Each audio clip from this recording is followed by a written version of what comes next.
welcome to episode 12 of the Brain Cancer Podcast. Now, in this episode, we're going to continue our pediatric series with a focus on ependymomas, and we'll also be sharing a story of one survivor named Maggie, who is the founder of CancerTalkFoundation.org, which is a website she created dedicated to sharing her story, along with creating a place for younger cancer patients to talk about their experiences, ask for advice, and learn how to cope with being a young person with cancer. She has an amazing story, and I'm really excited to be able to share it with you. Now, before we get into that, I just quickly wanted to remind everybody that the American Brain Tumor Association 2020 National Conference is open for registration. The date of it is September 11th and 12th, which is a Friday and a Saturday, and I will leave a link to the ABTA and their registration page in the show notes and also on the website. Now, the benefit to it being all online this year is that you can easily go back and catch up on any important sections that may be going on simultaneously so that you can really listen and enjoy each particular section of the show that you may be interested in. And there will be a lot of doctors, patients, caregivers, and it's going to be a wonderful source of information. And while we can't be there in Chicago for it this year, this may be a bonus in that it can be all around the world, all on the same day. So with that out of the way, let's get into the actual show.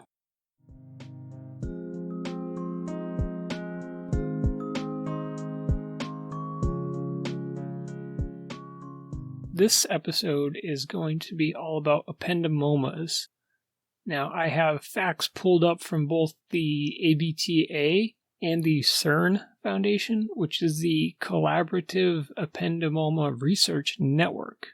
Now, ependymomas are a primary brain tumor, and they generally arise from the ependymal cells that line the ventricles of the brain and the center of the spinal cord. They are soft, grayish red tumors which may contain cysts or mineral calcifications. Now, unlike tumors that arise from the glial cells, which have 4 grades, ependymomas are only graded 1 through 3, but there are 4 major types of them. We start off with subependymomas, which are a grade 1, and they are slow-growing, much like the myxopapillary ependymomas, which are also grade 1 and slow-growing. We have just ependymomas, which are a grade 2. They are the most common of the ependymal tumors, and this type can be further divided into the following subtypes, including cellular ependymomas, papillary ependymomas, clear cell ependymomas, and tansitic or tansitic ependymomas. I'm sorry if I'm not the best at pronouncing everything. And at grade 3, we have anaplastic ependymomas, which are the most malignant and faster growing tumors. The various types of ependymomas can appear in different locations within the brain and the spinal column. Subependymomas usually appear near a ventricle. Myxopapillary ependymomas tend to occur in the lower part of the spinal column. Ependymomas are usually located within or near the ventricular system.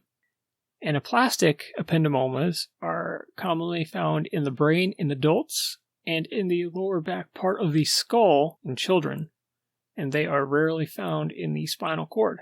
And like most tumors, some of the first major symptoms are nausea, vomiting, and headaches, along with irritability, sleeplessness, and issues related to memory. Now, in treatment of an ependymoma, they generally want to remove as much as possible. They will use radiation for older children and adults after surgery, and in some cases, even if the tumor was removed, because, like we've spoken about before, the purpose of radiation is to kill the tiny microscopic cells that are impossible to all remove during a surgery. So you want to use the radiation to kill off any remaining cells that would cause a recurrence. Now, they can use chemo as well, although they try and use that in tumors that have grown back after radiation or to delay radiation in infants and very young children, because you do not want to expose infants and very young children to radiation to their brain. Now, I have some slightly different statistics, but they're fairly close together. According to the ABTA, they are relatively rare in adults, accounting for 2 to 3% of primary brain tumors. However, they are the 6th most common brain tumor in children. About 30% of pediatric ependymomas are diagnosed in children younger than 3 years of age. And this could just be from using different data sets from different years, but according to CERN, ependymomas are the 3rd most common form of childhood brain and spine tumors. Most occur in young infants and children. And in children 0 to 14, they account for 5.7% of all tumors diagnosed, and approximately 185 children are diagnosed per year. In children aged 15 to 19, ependymoma accounted for 4% of all tumors diagnosed. Approximately 50 teenagers are diagnosed per year. The incidence in children 0 to 19 was similar in males and females, but the incidence of variance is higher in males than females. Now, I'm very glad that I decided to hold off on making this episode of Ependymomas because I was contacted recently by Maggie Miller, who is the founder of CancerTalkFoundation.org, and she was excited to be able to share her story with me. And she is in Australia, and I am on the east coast of the US. So the time difference made it a little bit more difficult to sync up an on-air interview, but she thankfully typed up her story, and I'm going to share it with you all, and hopefully I can do her story justice. Alright, my journey began when I was 10 years old, and my mom took me to get my eyes tested. The test showed that one of my pupils were slightly bigger than the other, and the optometrist suggested that I get it checked out. After going to the doctor, pediatrician, ophthalmologist, they decided it was nothing serious and we should not worry about it. So we carried on with our lives. I continued dancing, swimming competitively, and playing netball every day of the week. Months went by, and I started to occasionally get headaches that would get so bad I would have to stay home from school. These headaches became more regular as time went by. We went to many doctors who agreed it was migraines. I went back to the previous pediatrician, and he was positive there was absolutely nothing wrong, and I was just a, quote, migraine kid. The headaches began to get more and more severe to the point where I started seeing double and hearing things like gunshots when I was going to sleep. When I would get the headaches, my pupils would dilate, and this was how my mom knew that I had a really bad headache. I began vomiting all the time. I couldn't keep anything down and was even vomiting in my sleep. I went back and forth to the doctors for many weeks with the same outcome of, quote, there's nothing wrong with you. Until finally, we saw a different doctor who urged me to get an MRI scan. I got another referral to the same pediatrician who claimed I did not need an MRI scan as there was nothing wrong with me. Mom had enough of that at this point and told him we would not leave without an MRI referral. He gave me some migraine medication and said to wait 2 weeks and see how I go before booking it. We booked it that afternoon. On the 6th of May, 2011, I went in for my MRI scan. I was 11 years old, still doing ballet, swimming, and netball. My life was about to change forever, and I had no idea. After I completed my MRI scan, we went to the pediatrician to read the results. He called Mom, my nan, and myself in and then said, "I'm very sorry to say, but Maggie, you have a brain tumor." As soon as those words came out of his mouth, we were all in shock. I remember my mom started crying, and I just sat there trying to figure out what that meant for me. Was I going to hospital? Was I going to die? All I could think about was my friend from school who died from an inoperable brain tumor 18 months before I was diagnosed. That afternoon, we drove home and started packing to go to the hospital the next morning, as it was a 2-hour drive from our home on the Sunshine Coast to Brisbane. At around 9 p.m., Mom received a phone call from the hospital asking us to come down straight away. We grabbed anything we thought we might need and left straight away. We arrived at the hospital around 11 p.m. that night. I was so tired. We saw so many doctors that night, and by the morning we were already put into a ward.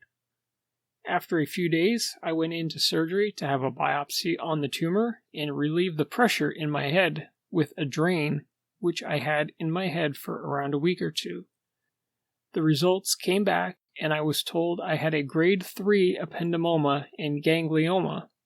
They told us that there was so much pressure in my head, they were surprised I was still here and put it down to how active I was. The next weeks, I had 2 more surgeries to attempt to dissect the tumors. Unfortunately, they were not able to get it all out. I had my porto cath inserted, and I was ready to start 2 intense rounds of chemotherapy to shrink the tumor. I believe this was the hardest part of my journey. I hated losing my hair so much. It was my favorite thing about myself. I had many blood and platelet transfusions to keep me alive during the chemotherapy as well. After completing chemotherapy and seeing the tumor shrink, the doctors believed that they could now go back into my head for a 4th time and get all the tumor out. Unfortunately, this surgery did not go well at all. The surgeons had to stop my surgery halfway through because I was bleeding too much and received many bags of blood during the surgery. I woke up very sore and sick from the surgery, and it was the worst surgery I had in my journey. A few weeks later, they went back in for the 5th and final time to get my tumor out. It was a big success. My amazing neurosurgeon, Dr. Gert Tolasan, alongside Dr. Martin Wood, were able to get all of my remaining tumor out. I had 35 radiation treatments at the end to make sure there was no chance of the tumor returning.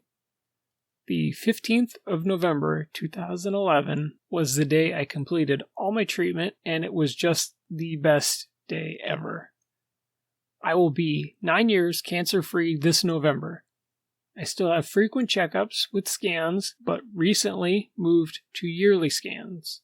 I had my first seizure in October of last year, which they believe is from the scarring in my brain, and I only just got my driver's license back.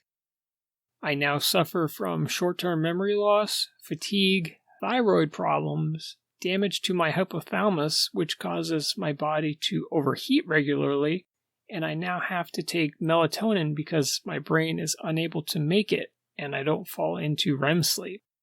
These affect my life every day, and I found it so hard throughout school. I lost all my friends. I didn't receive any support from school because my disability was invisible and I felt so alone. Post-treatment was honestly one of the hardest parts of my journey. My school told me I wouldn't be able to do university and wouldn't allow me to complete overall position subjects in years 11 and 12.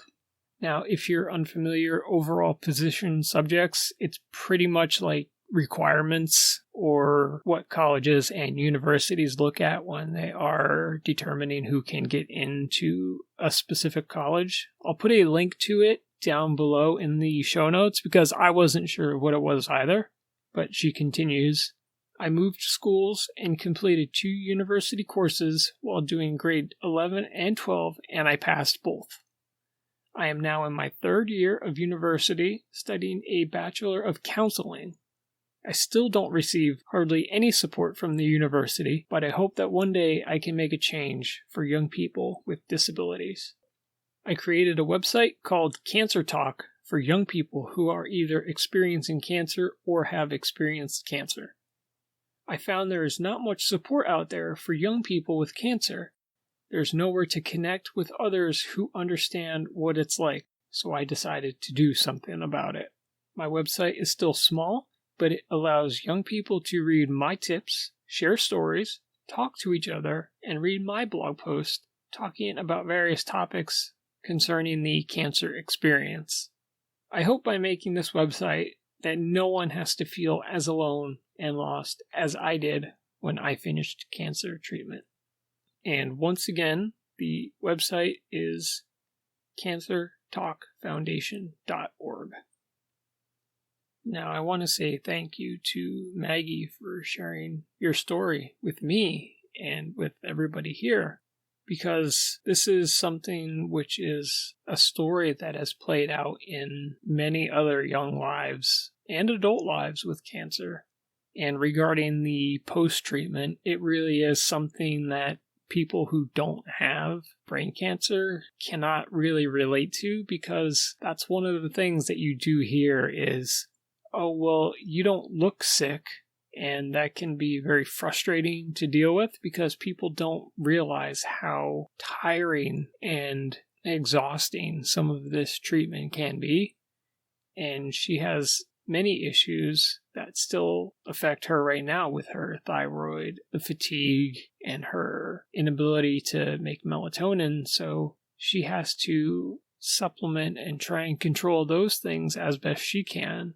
And this is going to be a lifelong thing because once the damage is done, it's very difficult to undo it. But I want to encourage everybody to check out her website at cancertalkfoundation.org. And she also has a Facebook page set up for it as well. So I will leave links to that in the description as well. But I just wanted to say thank you to Maggie for sharing your story. And I want to thank all of you for listening and all of the support that you've given both myself and Maggie.